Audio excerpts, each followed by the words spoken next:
Kabar tentang peperangan yang terjadi di tanah Papua, sepertinya tak mengenal kata akhir. Saban hari selalu saja tersiar kabar tentang saling serang antara kelompok kriminal bersenjata, KKB, dengan TNI Polri. Kabar terbaru menyebutkan bahwa kelompok bersenjata itu berencana menyerang mobil yang digunakan TNI Polri. Mobil tersebut akan diserang di tikungan jalan, saat kendaraan tersebut sedang melaju menuju pedalaman Papua. Untuk target tersebut, KKB pun menyusun siasat. Dengan cara menyebar, mereka berniat menyergap kendaraan bermuatan prajurit TNI Polri tersebut. Dalam penyerangan tersebut, tak hanya mobil yang digempur, tetapi senjata yang dipanggul aparat pun harus direbut demi kepentingan KKB.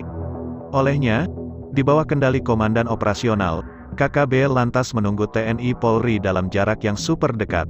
Bahkan untuk menghambat lajunya kendaraan, para awak KKB itu sengaja menghamburkan bebatuan besar di badan jalan. Siasat itu dilakukan agar driver kendaraan tersebut memperlambat kecepatan. Pada saat itulah awak KKB melakukan serangan.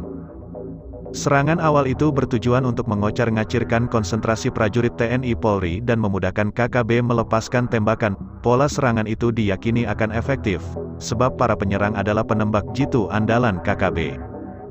Dalam penantian yang tak pasti itu, awak KKB pun sesekali memantau ruas jalan yang akan dilalui kendaraan TNI Polri. Lantaran mobil yang ditunggu-tunggu tak kunjung datang, para awak KKB pun sepakat untuk beristirahat. Selain untuk melepas lelah, regu KKB itu juga ingin mengembalikan tenaga setelah menempuh perjalanan yang cukup jauh. Saat itu beristirahat, tapi mereka tidak kumpul bersama di satu tempat. Mereka istirahat dengan cara berpencar pada posisi masing-masing, yang menggunakan senjata api berada di bagian belakang, sedangkan yang menggunakan busur dan anak panah, lebih dekat ke sisi jalan. Jarak di antara mereka pun tak terlalu jauh, hanya dipisahkan oleh beberapa gundukan batu alam dan deretan pepohonan besar lainnya. Saking lamanya menunggu, salah seorang di antara pengguna busur dan anak panah, berinisiatif menemui dua temannya yang menggunakan senjata api. Pria Tambun itu malah terkaget-kaget ketika melihat temannya itu tertidur amat pulas. Saking kagetnya, ia pun berniat membangunkannya agar kedua kembali siaga seperti semula. Tapi apa yang terjadi?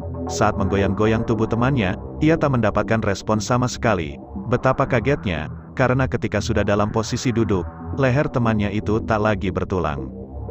Dalam situasi yang tak diketahui sebab-musebabnya itulah, pria Tambun tersebut lantas memilih melarikan diri, menjauh dari lokasi itu. Sembari berlari kencang, lelaki parubaya itu memanggil-manggil nama temannya. Ia meminta agar segera menjauh, karena ancaman keselamatan di depan mata. Apesnya, detik-detik sebelum menjauh dari tempat itu, pria tersebut keburu dihantam timah panas. Sementara temannya pun mengalami nasib serupa. Para awak KKB itu praktis tak tahu kalau rencana jahatnya itu ternyata telah dibongkar oleh temannya sendiri yang merupakan mata-mata NKRI. Bahkan di tempat anggota KKB itu bersembunyi, telah ada prajurit terlatih kebanggaan TNI Polri, dan keterampilan prajurit TNI Polri itulah yang akhirnya menamatkan riwayat para anggota KKB tersebut.